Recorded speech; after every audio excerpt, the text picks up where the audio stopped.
SpongeBob's Pineapple, the Watterson House, the Mystery Shack, Titan's Tower. We spent so much time in these places with our favorite characters that they feel like a home away from home in a way. Some of these are a kid's dream come true, hiding fun secrets and massive laboratories, while others push typical American suburbia onto the masses. Today, we've got 20 of the most iconic and beloved cartoon homes of all time, and we're gonna rank them from worthless to elite. These are in no particular order, but let's start off with the one I spent the most time in.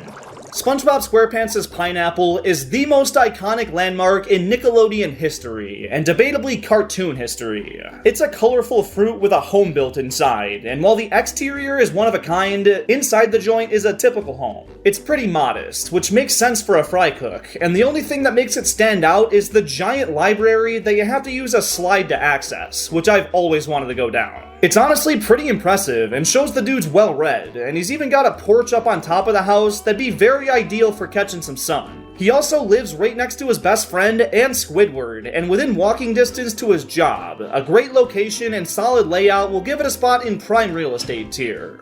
The Simpsons live in a very regular house. It's got a 2-car attached garage, 4 bedrooms, enough for each of the kids to get their own, and nothing that makes it stand out from an average home on Zillow. Homer's also not a big fan of his neighbor Flanders, so it's not a great spot for him. And while Springfield is a pretty nice little town, we're not ranking towns here, and the house is not special.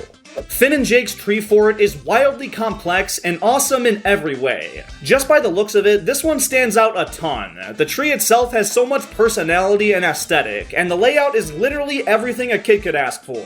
It's got different canopies connected by wooden bridges, rooms full of treasure, a den that contains an arsenal of weapons, and a good amount of space for gaming and partying, making it the ultimate hangout spot. It's not the most practical living space, with ladders and even a pulley system connecting everything, and it's clearly maintained by kids, so it's a little rugged and messy, but this is truly the fort of all forts, and has to go in elite tier. The Mystery Shack in Gravity Falls looks pretty run down on the outside, but it's got some real magical energy called plot convenience that makes the interior morph into whatever's needed for a particular episode. It's as expansive as they want it to be, but actually living in it is probably not the best. Their great uncle Stan turned the place into a tourist trap, so there's a bunch of lame and funny exhibits, and the living quarters are more of an afterthought, with the kids working for no pay and sleeping up in the attic. It's got a cabin in the woods type vibe, but is a bit on the rustic side, which definitely makes it distinct and adds to that mysterious vibe, but I wouldn't want to live like that, so I think mid-tier is just alright for it.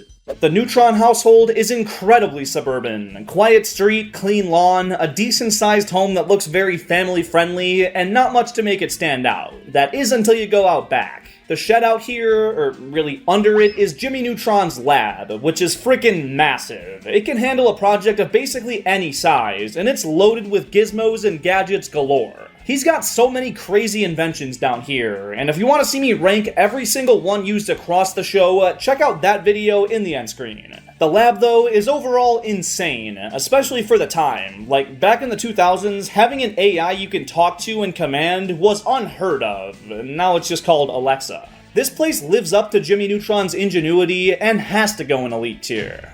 Phineas and Ferb's house has a lot in common with Jimmy's. It's super standard overall and would be more than comfortable to live in, but also has a lab deep underground. This time, it belongs to Perry the Platypus. Now, since no humans can access it, the homeowners and the kids can't really enjoy the space, and it's mostly just a launching point for Perry's missions. There's some nice decor, but it's nowhere near the level of Neutron's, and most time at the house is spent out in the backyard, and while it is crazy the amount of shenanigans they can fit back there, it doesn't really make the place more than average. The Griffin house in Family Guy is another standard piece of real estate, and while it is great that all of Peter's friends live right around him, that doesn't make the house any more appealing. There is a sunroom that they almost never use, but that doesn't add much either, and the only thing that makes it feel less like a realistic home is what's going on in Stewie's room. He doesn't have a major recurring lab or anything, but we do see a hidden weapons room from time to time, and there is a time machine that's right in the middle of his bedroom. It's worth mentioning, but doesn't make the house anything exciting. Average.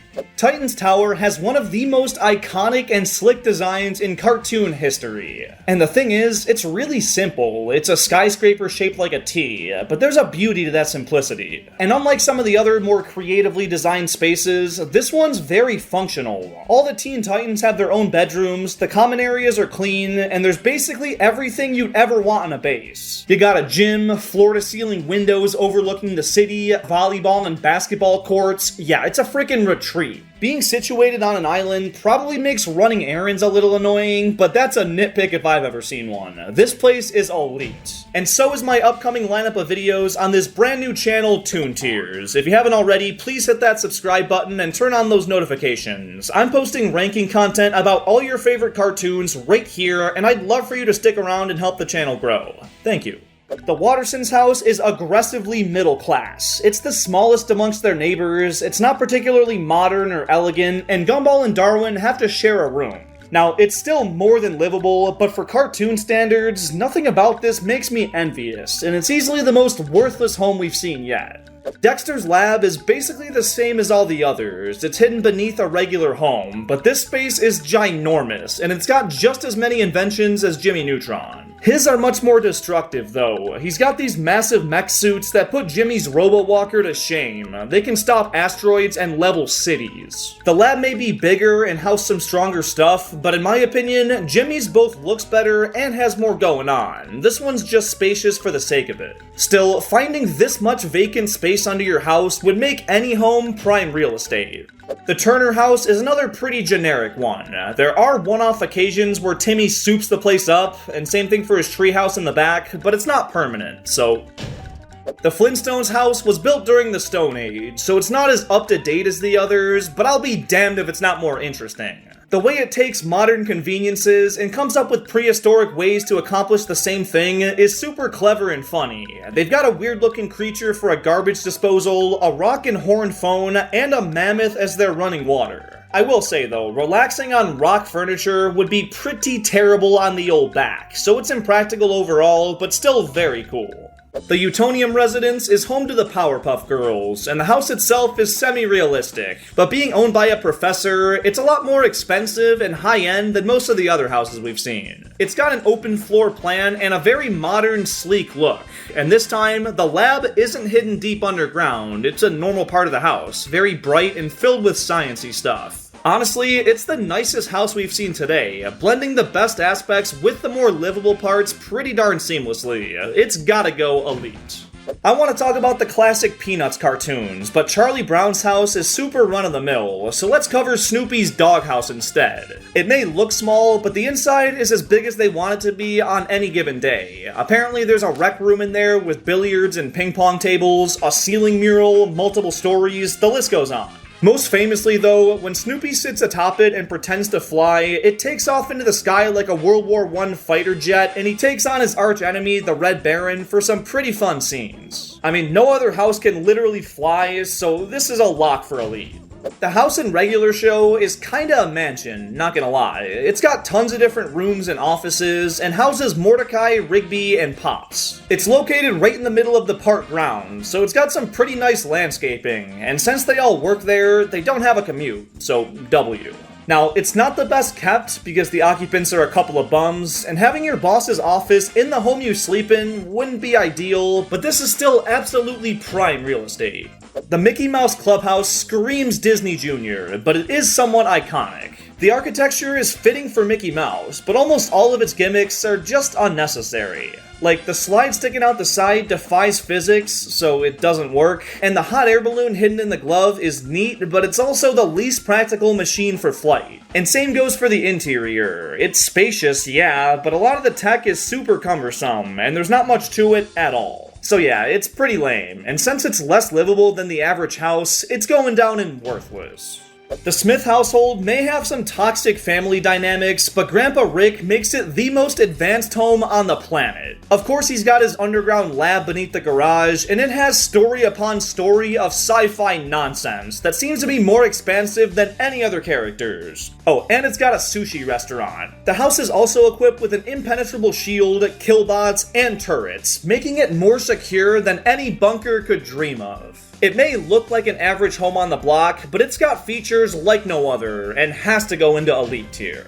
Since the Loud House is named after the home, I figured I had to include it. I mean, there's 7 total bedrooms, so it's the biggest core house we've seen today in terms of square footage, but since the family's so big, it's tight on space. 5 bedrooms are shared by 2 sisters each, the parents have one, and Lincoln's the only one with his very own, which is a repurposed closet, so it's very cramped, and having so many little kids leaves the place pretty chaotic and messy a lot of the time. I won't go too low with it though. It's impressive that it can fit so many people, even if it's not very comfortable, so I'll say it's cool, but barely practical for this family.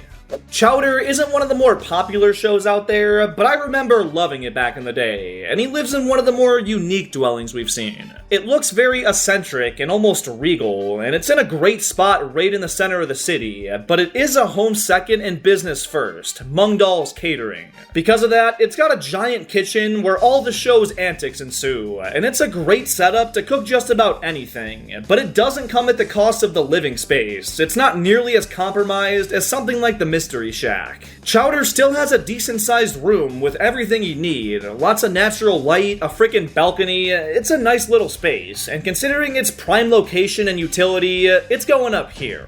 Sunset Arms is where Arnold lives with his grandparents, and it's a boarding house, meaning multiple families have private rooms and some shared common spaces, so it's by far the most poverty-stricken we've seen today. It looks pretty safe, and since his grandparents own the estate, he's better off than the others, but it's still nowhere near the luxury living we've been seeing in these shows, so a pretty easy worthless. And there you have it. And if you did enjoy this video, it'd mean a lot to me if you'd hit that subscribe button and turn on notifications. I've got lots of great stuff coming soon. And in the meantime, the Jimmy Neutron Invention Ranking is on screen now, and I hope you'll give it a watch. Thanks for sticking around. I'll see you over there.